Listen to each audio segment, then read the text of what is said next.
हम सबसे बहुत प्यार करते हैं, पर खुद से कितना करते हैं, ये सवाल अक्सर हमारे जहन में रह जाता है। एक छोटे से गांव में एक आदमी रहता था। उसके घर के पास में एक पहाड़ था, जहाँ पर वो रोज सुबह जाकर थोड़ी देर बैठा करता था।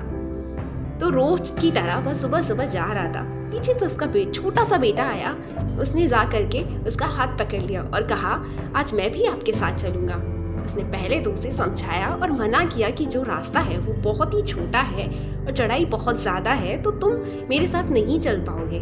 लेकिन फिर जब उस बच्चे ने जिद की तो पिता मान गया। तो दोनों पहाड़ पर चढ़ने लगे। पिता ने बेटे का हाथ कस के पकड़ा हुआ था। लेफ्ट साइड में पहाड़ थी और राइट साइड में खाई थी और रास्ता बहुत ही छोटा था। तो पहाड़ की चढ़ाई पूरी करने ही वाले थे, तभी रास्ते में एक बड़ा सा पत्थर आया। क्योंकि पिता उस रास्ते से रोज आता था तो उसको पता था कि वहाँ पत्थर है, तो वो साइड से निकल गए। लेकिन जो बेटा था उसका ध्यान कहीं और था, तो उसका घुटना जा करके उस बड़े से पत्थर से टकरा गया। उस बच्चे के मुंह से एक चीख निकली और जैसे ही वह चीखा, उसकी आवाज उन पहाड़ों में गूंजने लगी। इससे पहले उस बच्चे ने अपनी आवाज की गूंज को नहीं सुना था, तो उसे समझ नहीं आ रहा था कि ये क्या हो रहा है। वो अंदर से थोड़ा सा घबरा गया। उसे लगा कि शायद कोई है जो छुपकर उसे देख रहा है और उसका मजाक उड़ा रहा है। फिर उस बच्चे ने बोला, कौन हो तुम? जब उस बच्चे ने उस गूंज को सुना तो उसे गुस्सा आ गया। उसे लगा कि कौन है जो ये मेरा मजाक उड़ाया जा रहा है। फिर उसने गुस्से से कहा कि मैं तुम्हें छोड़ूंगा नहीं। और फिर जैसे ही उसने उस गूंज को सुना तो वह घबरा गया। उसके पिता समझ गए कि ये क्या हो रहा है। उसने पिता का हाथ कस के पकड़ लिया और उनसे पूछा कि ये कौन है जो मुझे इतना तंग कर रहा है। तो उसके पिता थोड़ा सा मुस्कुराए और उन्होंने खाई की तरफ देखा और जोर से बोला, मैं तुमसे बहुत प्यार करता हूँ। वह सुनकर बच्चा हैरान हो गया। उसे समझ नहीं आ रहा था कि ये क्या हो रहा है, क्योंकि वही इंसान जो उसका मजाक उड़ा रहा था, जो उसे तंग कर रहा था, वही इंसान उसके पापा को बोल रहा है कि मैं तुमसे बहुत प्यार करता हूँ।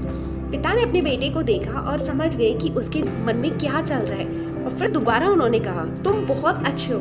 और ये सुनकर उसका बेटा थोड़ा सा मुस्कुराया और पूछा कि ये क्या हो रहा है। फिर पिता ने अपने बेटे को समझाया, ये जो आवाज़ तुम सुन रहे हो वो किसी और की नहीं, तुम्हारी ही आवाज़ है जो कि पहाड़ों में गूंज रही है और तुम्हें अपनी ही गूंज सुनाई दे रही है। जैसा तुम बोलते हो ठीक वैसा ही तुम्हें सुनाई देता है। अगर तुम गुस्से से कुछ कहोगे तो पलटकर आवाज़ भी गुस्से में ही आएगी। अगर तुम कुछ अच्छा कहोगे तो आवाज़ भी अच्छी होगी।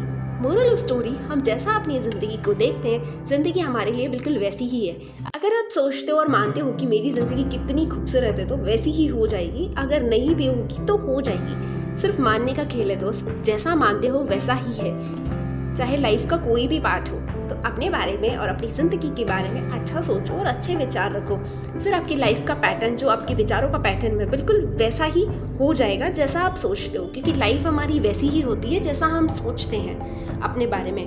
अच्छा सोचते तो अच्छा होता है, बुरा सोचते तो बुरा होता है। हमें लगता है कि ये क्यों हो रहा है, बट वो हमारे ही विचार होते हैं, हमारा अपना ही क्रिएशन होता है।